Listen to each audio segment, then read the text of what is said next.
En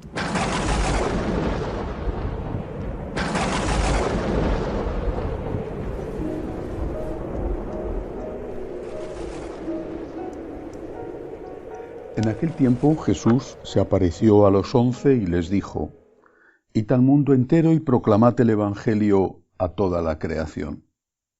El que crea y sea bautizado se salvará. El que no crea será condenado. A los que crean les acompañarán estos signos: echarán demonios en mi nombre, hablarán lenguas nuevas, cogerán serpientes en sus manos, y si beben un veneno mortal no les hará daño. Impondrán las manos a los enfermos y quedarán sanos. Palabra del Señor. Gloria a ti, Señor Jesús. Hoy celebramos una gran fiesta, la de la conversión del apóstol San Pablo.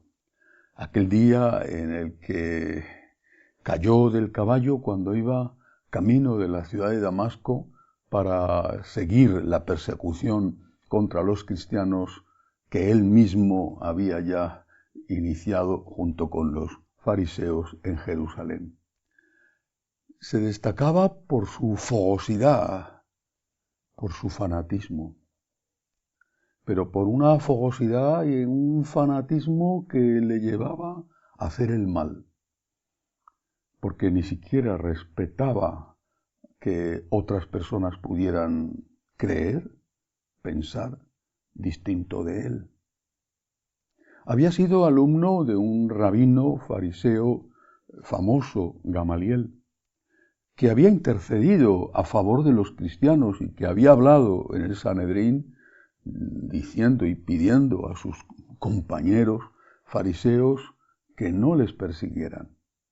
Y sin embargo, él, a pesar de haber sido alumno del Gamaliel justo y prudente, se había enrolado en la más cruel persecución. Para él no había ningún problema en derramar sangre, además mediante la tortura. ¿Qué hizo a este perseguidor cruel cambiar? ¿Qué ocurrió? Lo que sucedió fue precisamente en aquel camino de Damasco que se encontró con Cristo vivo, con Cristo resucitado.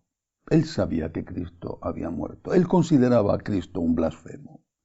Él consideraba a Cristo como lo peor que puede ser uno que cree en Dios, en el Dios judío, en Yahvé.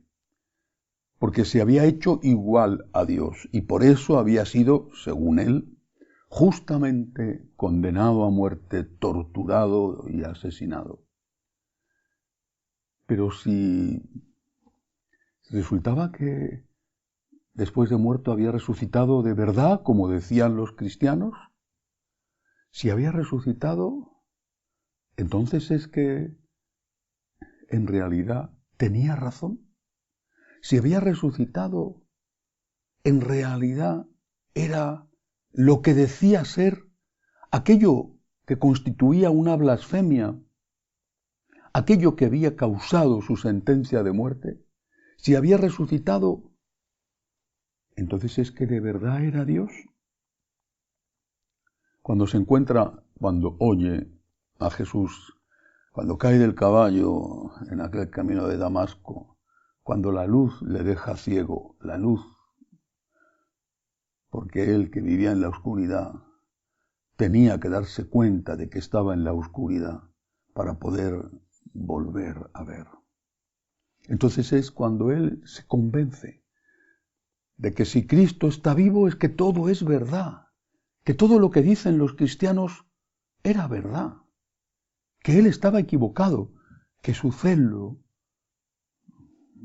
su terrible crueldad, porque no le importaba matar a hombres, mujeres, niños, que todo eso era contra Dios.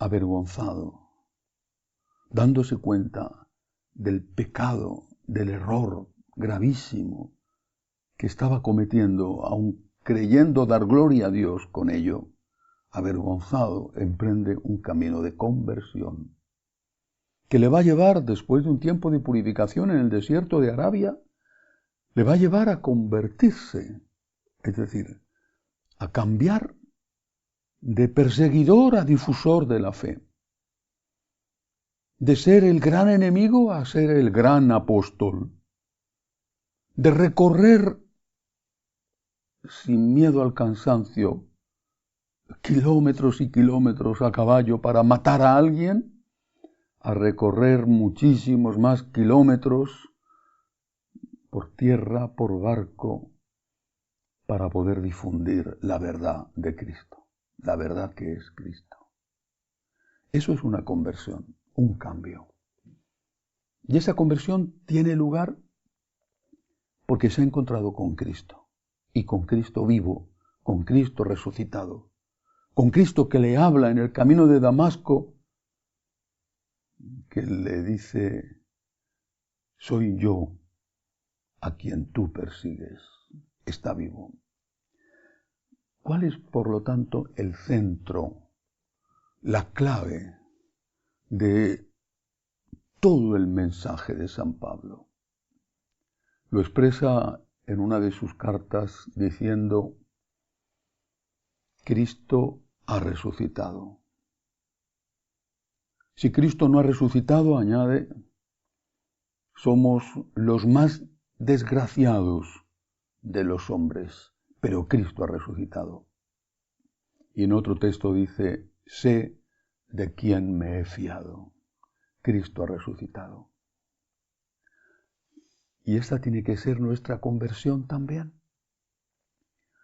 Convertirnos, volver, no como San Pablo del crimen, de la persecución contra los cristianos, sino volver a la fe primitiva, a la fe primera, a la fe auténtica que quizá un día tuvimos, o que tuvieron nuestros mayores, que algunos ya no han tenido nunca, de que hay vida eterna. Y sabemos que hay vida eterna porque Cristo ha resucitado, porque le han tocado, porque le han visto y porque han pagado el precio de la sangre de su propio martirio para decir: hemos visto al Señor, ha resucitado. Tenemos que convertirnos de nuevo, una y otra vez, a la fe de la resurrección,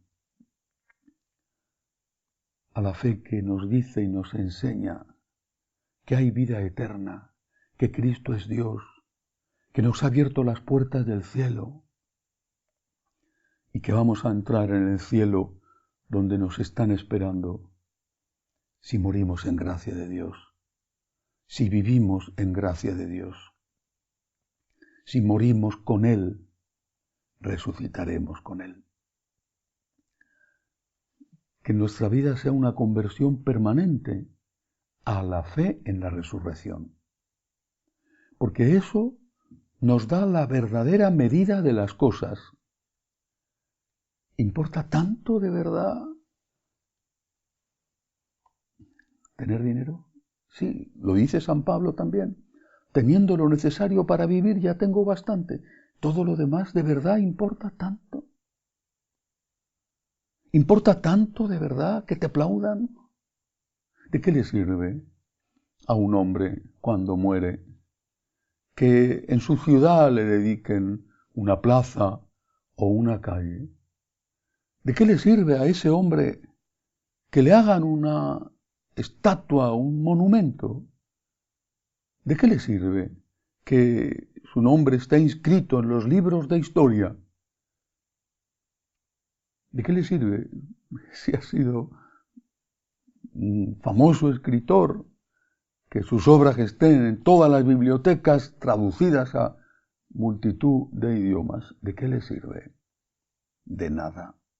A él, de nada. Porque él tiene que dar cuentas ante Dios de lo que es. Es en esto en lo que tenemos que meditar. Y es a esta fe a la que tenemos que convertirnos. dejar de buscar las glorias del mundo para buscar la gloria de Dios. Poner en el encuentro con Dios diario, aquí en la tierra, en la Eucaristía, en la oración, poner ahí nuestro mayor anhelo y hacer todo lo posible para que cuando llegue la hora de nuestra muerte estemos con ese Dios en el que creemos y alcamamos para siempre en el cielo. Y así sea.